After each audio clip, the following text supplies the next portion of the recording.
Russia's UN representative has said that with the Trump administration now in power in the US, there is a chance that the hot phase of Moscow's war against Ukraine could soon end. Outlining Moscow's conditions for a settlement, Vasily Nebenzia has claimed that a ceasefire and freezing hostilities alone would not resolve the conflict. The ambassador has said that Ukraine should be a demilitarized neutral state outside any alliances, warning that without security guarantees, Russia could launch another invasion. The future of Ukraine needs to be a demilitarized neutral state, not a part of any blocs or alliances, for as has already been acknowledged by a US colleague, now specifically President Trump. It is indeed the prospect of the entry of Ukraine into NATO which triggered the crisis. And I think that this is now clear to all. And there are other important elements for the future agreement with Ukraine which do not directly pertain to Ukraine. And this is not something which we will dwell on today. Nebenzia has also claimed that Ukraine has irrevocably lost Crimea, as well as Donetsk, Luhansk, Kherson and Zaporizhia. Now, these are regions annexed by Russia. On the same day, Russian Foreign Minister Sergei Lavrov has dismissed the idea of making territorial concessions to Ukraine. The Kremlin has also previously said that any peace talks must be based on Ukrainian forces completely withdrawing from the annexed regions.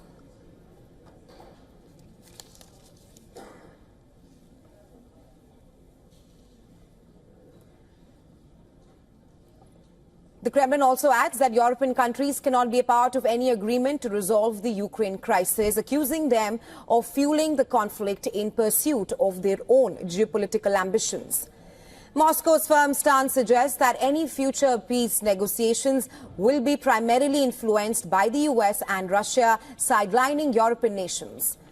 Well, as tensions grow between the US and NATO allies over Ukraine peace talks, David Pine, who is a former Pentagon officer, has revealed that the Trump administration may consider exiting NATO altogether.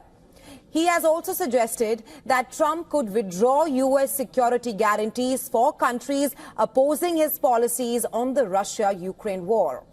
Meanwhile, European officials believe that Trump is also likely to withdraw troops from the Baltics, leaving the continent vulnerable to Russia. As talks to end the war gain newfound momentum, the World Bank is set to release an updated assessment of damages in Ukraine on 25th of this month. And well, for more on this, we are now being joined by Dr. Malcolm Davis. He is a senior analyst in defense strategy and capability at Australian Strategic Policy Institute. He's joining us live from Canberra. Welcome to WION, Dr. Davis. Thank you for having me. And Dr. Davis, the question right now in everybody's mind is that as tensions grow between the US and NATO allies over Russia-Ukraine peace talks, a latest report by former Pentagon officer has said that Trump may be planning to exit NATO. Your assessment, do you think that this is perhaps a realistic threat? I think it is a realistic threat. I think that Trump is determined to accommodate Putin's wishes at every opportunity without demanding anything in return from Putin.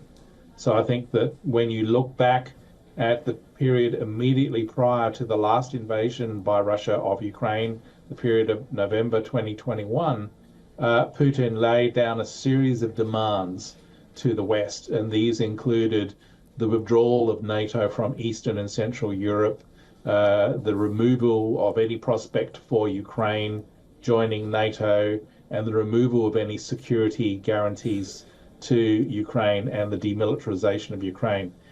Every single one of those is now on the negotiating table. And given the way that Trump seems to be approaching this in what can only be described as a process of utter capitulation, I think it is quite possible that Putin will demand that certainly US forces and NATO forces withdraw from Central and Eastern Europe. And Trump may be incentivized then to simply withdraw from NATO altogether. Right, Dr. Davis, I do want to talk about the ramifications, but of exiting NATO, that is if US does exit NATO. But first up, like you also mentioned, the European nations and Kiev have clearly been sidelined over Ukraine peace talks. However, European officials have warned that a Ukraine peace deal without their participation will not work. So do you think that this threat of exiting NATO is a way by which Europe may not add any roadblocks in US-Russia peace talks? Well, I think the Europeans are quite correct to say that it won't work. And I think that it's not intended to work, at least not from Putin's perspective.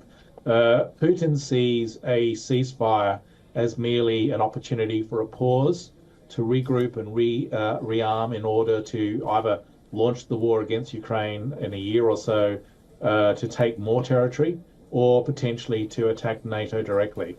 It's quite interesting that Russia is planning to deploy 150,000 troops into Belarus close to the Polish border in July. And I think that if you then see US forces withdraw from the Baltic states and from other potential states in Central and Eastern Europe, that would leave NATO highly exposed. So really what we're talking about here is not a ceasefire leading to peace. We're talking about a pause in the conflict leading to peace in our time. And we all know where that led in 1938. So I do think that we need to be very cautious about seeing anything positive in this situation. This situation is akin to a surrender by the United States to Putin's demands and sowing the seeds for the next war, which will be much more dangerous, much wider in geographical scope, with all the potential for escalation through the nuclear threshold. Right, you did touch upon the ramifications if US exits NATO. My last question to you, do you think Europe is more worried about themselves than Ukraine altogether? No, I think that Europe is worried about both. They're worried about their own security, and I think they are right to be, because Russia now poses a real threat to their security, a threat of imminent attack. And they're also worried about Ukraine because they understand that if Russia wins in Ukraine because we essentially cede Ukraine to them as Putin demands, then it just reinforces the prospect of that wider war. So if you do have the US withdraw from NATO, that achieves one of Putin's big aims. It incentivizes him to push for more and grab more territory. And if you then have basically submission and capitulation in Ukraine, it guarantees almost that Russia will make a move against NATO within the next year or two. So I do think the Europeans are very right to be very concerned about their own security at this point. Right. Thanks very much, Dr. Davis, for joining us on WION and sharing